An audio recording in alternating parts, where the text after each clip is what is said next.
Merci. On a continué au verset 6. Nous sommes au verset 5 là. Comment bon Dieu fait taire les tyrans. Au verset 6, il parlait du festin du salut.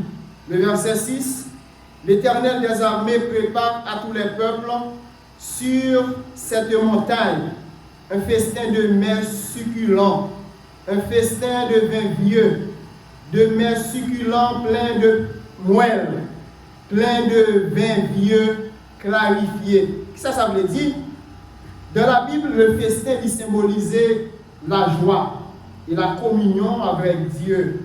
Ce festin n'est pas seulement pour Israël, mais pour tous les peuples. Et qui sont saguins pour nous, c'est que bon Dieu lui préparait un salut universel pour tout le monde, pour toutes les nations, pour tous les peuples. Et il m'a ça, il a annoncé ce que le Nouveau Testament appellera le banquet de Dieu, le banquet du royaume de Dieu. Le banquet ici, c'est les noces de l'agneau, côté que nous va gagner pour nous rencontrer Jésus-Christ comme époux, et nous qui faisons partie de l'Église, épouse de Jésus-Christ. Et dans le Nouveau Testament, on voit l'Église lui présenter comme une épouse. Amen. Comme une épouse dans le livre Éphésiens, au chapitre 5. Le verset 7 nous dit, il anéantit le voile qui voile tous les peuples. Le voile est retiré. Voile ici, il symbolisait l'ignorance spirituelle. Il symbolisait l'aveuglement des nations. Il symbolisait la séparation entre Dieu et l'humanité. Qui sans ça gagner, bon Dieu, il révélait la vérité et il enlevait l'obscurité spirituelle. C'est l'idée d'une révélation divine. Hein? Bon Dieu, c'est lui qui est capable de révéler la vérité.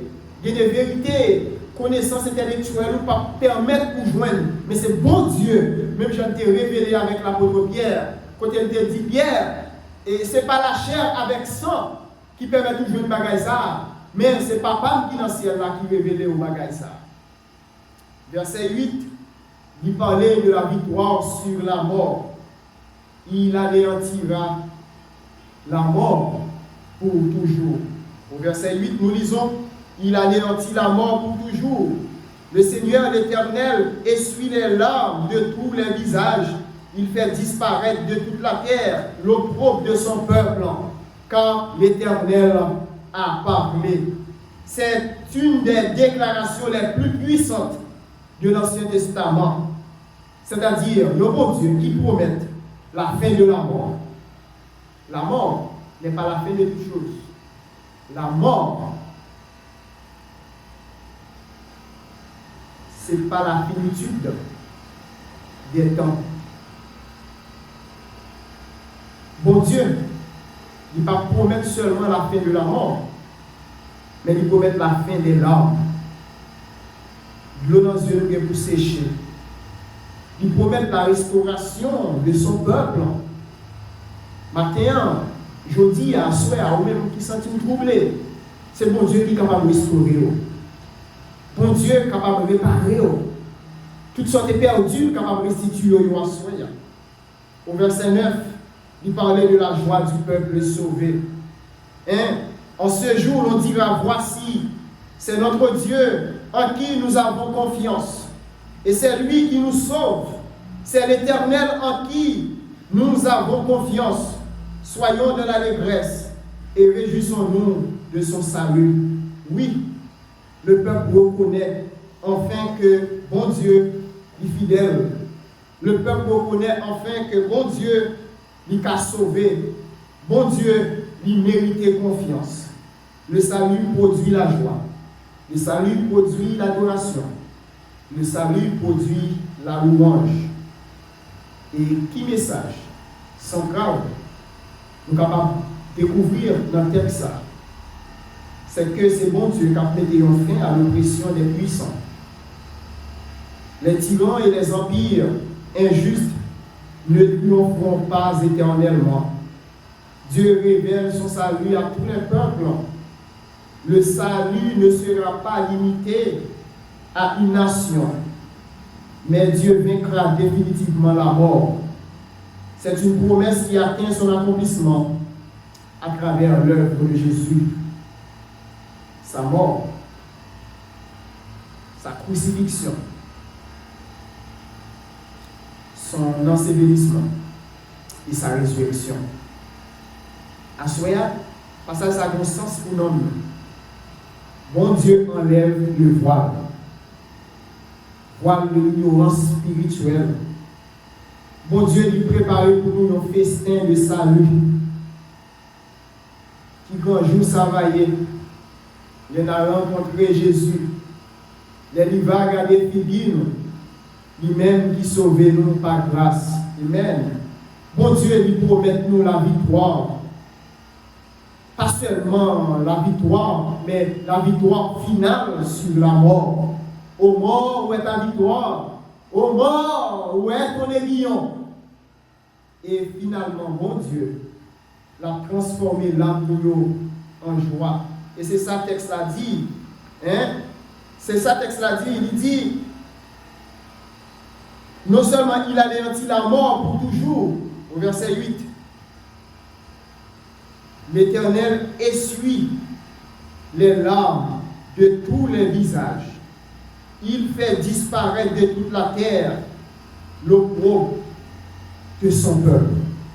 Opprobre pour fini, tristesse pour fini, douleur peine pour fini.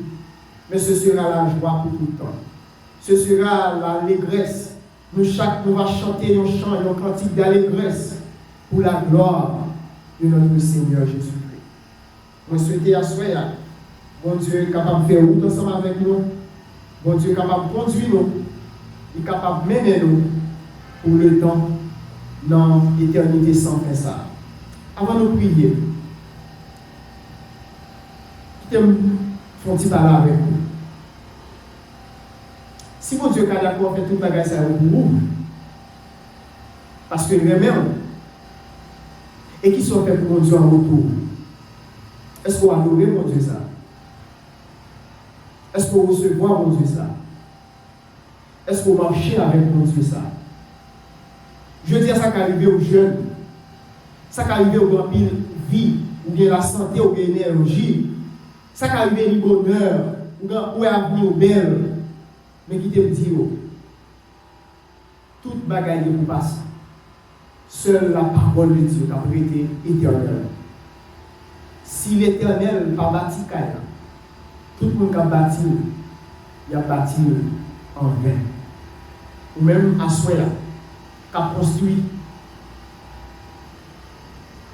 qui a réalisé rêve, qui a réalisé quelque chose.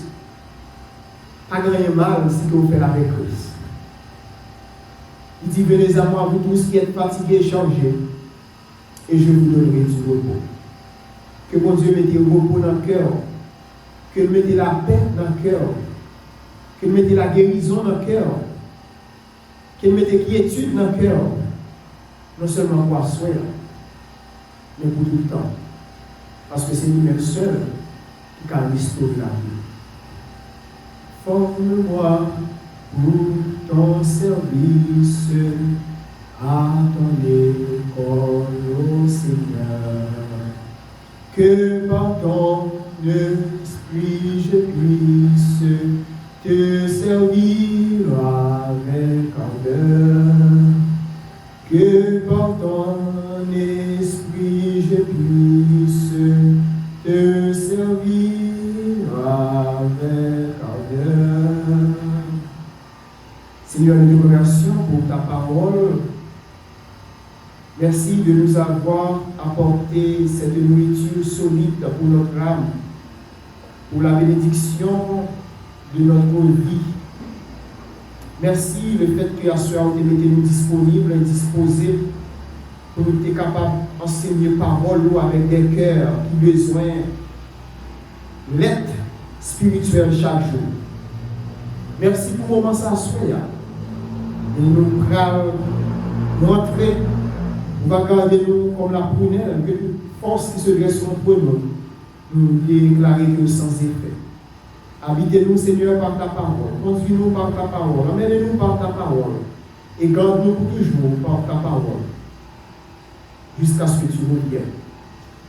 À soi, nous prions pas parce que nous voulons, pas parce que nous disons, mais dans le nom précieux de Jésus, lui qui vit et qui règne, et avant tous les siècles, et maintenant, et à jamais. Que mon Dieu bénisse nous, que mon Dieu fortifie. À mardi prochain, nous allons étudier encore. Bonne soirée.